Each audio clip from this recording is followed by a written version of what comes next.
So today we're going to explore the minimalism design style. Is it a passing trend? Should you get on board? Is it hot? Is it not? Because if you're just starting out and you don't have a lot of stuff, technically you are a minimalist by default. So we all kind of start out as a minimalist unless you are just lucky and blessed to start out with a house full of furniture. I do have a quick read about minimalism over on my blog, on my website. Yeah, I told y'all I was gonna start blogging. She blogging. Thank you to my family for coming back for another video. If you already subscribed to my channel, honey, you are part of my family. And if you are new to my channel, you can become part of my family by subscribing today. I want to start by debunking minimalism as a trend. And earlier this year, I reported on the trends. It actually started between 1800s to about 1850s. And the movement was called transcendentalist. That's such a long word. Some famous names that you might relate to this or you may have heard of are Ralph Waldo Emerson, and another famous name, Henry David Thoreau. I know y'all heard of those names before. They were involved in this movement of solitude, enlightenment, and simplicity. And I want y'all to remember that word simplicity.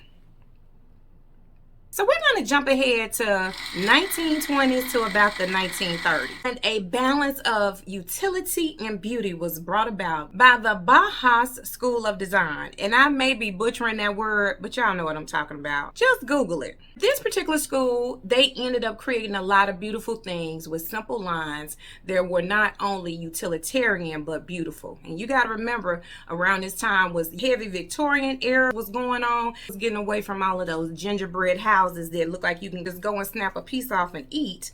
People were moving away from all of the extra adornment and ornamentation on houses. Sounds like what we're doing today. Now, during the 1960s to the 1990s, this is when the word minimalist was really birthed. Started gaining popularity in writings, paintings, and architecture. If you go through your city, wherever it is, when that minimalist or minimalism started and it hit over into architecture, you can go into an area of town and you can definitely denote that this building was around the 60s or the 70s. What I call my holy grail of design books, because y'all, I love magazines. I have some architectural digests. This one is actually spring of 1969, and I just want y'all to see the cover. Is that not a beautiful minimalist design on the cover of this magazine? Yes. But in the 1980s to the 2000s, this design style just increased and became even more popular. Fast forward to 2000 to the present, even though minimalism is 100+ years old, all these different avenues on social media has thrust this style back into the forefront. So this great grandpa of design is looking all shiny and new again, and everybody's all excited about it, when really it's nothing new under the sun, y'all. It is not a trend. You're probably saying, well, Southern girl, all that stuff is good and dandy. We know you did your homework, but how can I achieve this look in my space? I can look around. I am not a minimalist, but I can appreciate the style. Discovering your style, it is about how you feel and how you see yourself as an individual. So have y'all ever heard of Noom? It's an app if you're concerned about your weight. But what I like about Noom, this is not a Noom, like I'm pushing Noom or anything. I don't want you to think that. It dives into the psychology of why you eat the way that you eat. Design is the same way. Why do you feel an emotional connection towards this space versus this space? As an interior designer, most people cannot articulate to me what their true design style is, but they can always tell me what they don't like. So design and feelings go hand in hand. You don't like keywords like essential, deliberate, uncluttered, clean lines, blank space, neutral colors don't appeal to you, then minimalism may not be your style. But then you might say, well, I kind of like a few things about minimalism, but then I like some more things about this style. And y'all, that's okay, because this is discovering your style. Many people are hybrids of a few styles because we've been exposed to so many things. When you're looking on social media, it's hard because it's so much coming at you. You have a book, you can go back and look back in the book and really vibe with whatever you're seeing. I suggest for people to make you a Pinterest board because there's so many images out there. And making you a Pinterest board, it'll allow you to be able to go back and refer to things once you start seeing pictures in a field that you like if you are trying to discover your style. Because minimalism is function over fluff. Ain't no fluff going, ain't no, all this back here, there ain't no, Careful consideration. You are picking every single piece in your home for every shape, form, and material that's used. True minimalism keeps all the surfaces clean of clutter, uses restraint when accessorizing, and let design elements like light fixtures, accent chairs, and accent tables play supporting roles in what's going on in the environment. Also with minimalism, open floor plans, neutral color palettes, and walls with little to no molding is favored if you're really going to engulf this minimalist design style. People have thought of minimalism as being very cold, maybe a chair, a table, and very black, gray, white type of color palette. Because people evolve as well as our style should evolve. A warmer minimalist design style where you are using more colors like creams, beiges, taupes, even still a little bit of gray. You're incorporating these clean lines with maybe some vintage pieces, a little rustic pottery. So it is a hybrid of true minimalism. You can create whatever you want because in design, options are endless. Get out of the mindset that your minimalist style has to be stark and cold. It doesn't have to feel that way. Starting point. I already said to go make you a beautiful Pinterest board. Once you start getting on Pinterest, y'all, I love Pinterest. I need you to go back over there and refine your board before you go out there and start buying up the town. Don't start buying.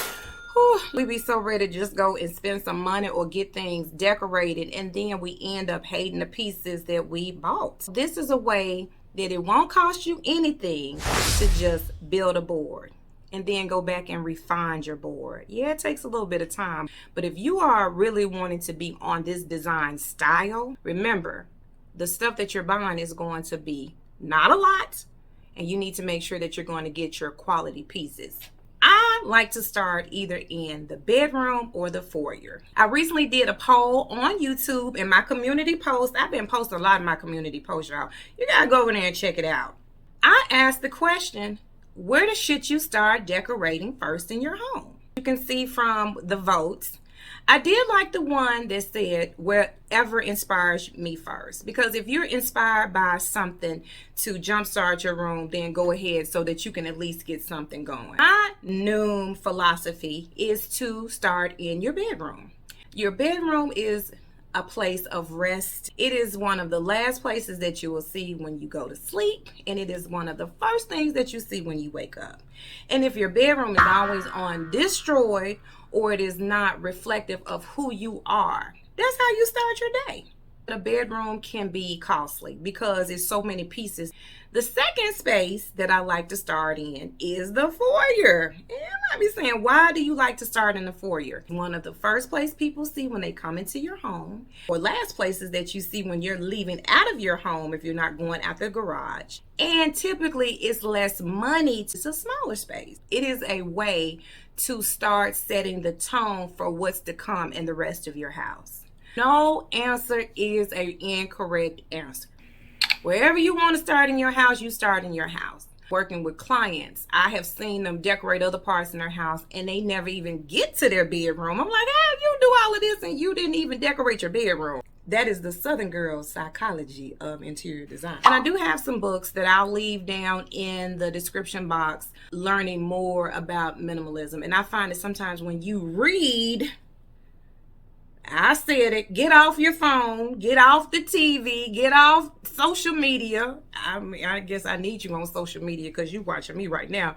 But what I'm saying is, in your spare time, pick up a book and read, because those things tend to stay with you longer. Recap. Clean lines. You gotta have some clean lines all over your space. Blank space. Blank space is important because You need some space where nothing is there to distract the eye from the simplicity of this beautiful design. A neutral color palette. It keeps that plain on one level. And it doesn't mean that you got to be all white. Remember, there is a warm minimalism that can be embraced right now. Function over fluff. If you got a chair, you just got a chair. You can't have all them pillows with tassels and all of that kind of stuff in it. Clean of clutter. Ooh, I don't know. Some people might just need to get on board with minimalism so they can just get free of clutter. And I'm one to talk because, y'all, my garage is still undestroyed. And I'm going to take this approach when I go and do that doggone garage. Oh, Lord, don't ask to see no pictures because I'm not going to show you. Quality over quantity. So y'all already know. If you're talking about quality over quantity, that means that you might have to spend some ching, dinero, moolah, the coins, all of that. So you need to save your money. IKEA has this kind of minimalist Scandinavian type of design, but you can't get all your stuff from IKEA. I'm talking about some long-term stuff, okay? I'm not knocking IKEA. Hold on. These bookcases right here came from IKEA. And the ones behind me too came from IKEA. But I put some feet on those. I tried to change it up. Let's not forget, one in, one out. Meaning if you bring something in, you got to take something out. And I ain't there yet, y'all. And the final one on this recap list, y'all, is less is more. Please leave a comment if you think that this style is hot or not. It's so popular, you're going to see this design thrust into our face. And people are going to be saying, well, I am curating my home in this minimalist style. If I hear somebody else say the word curated, can somebody leave a comment to give me another word for curated? My home is curated. It's curated. It's hand curated. Just give me another word. But you're going to have to curate your home based on the recap of the things that I just said.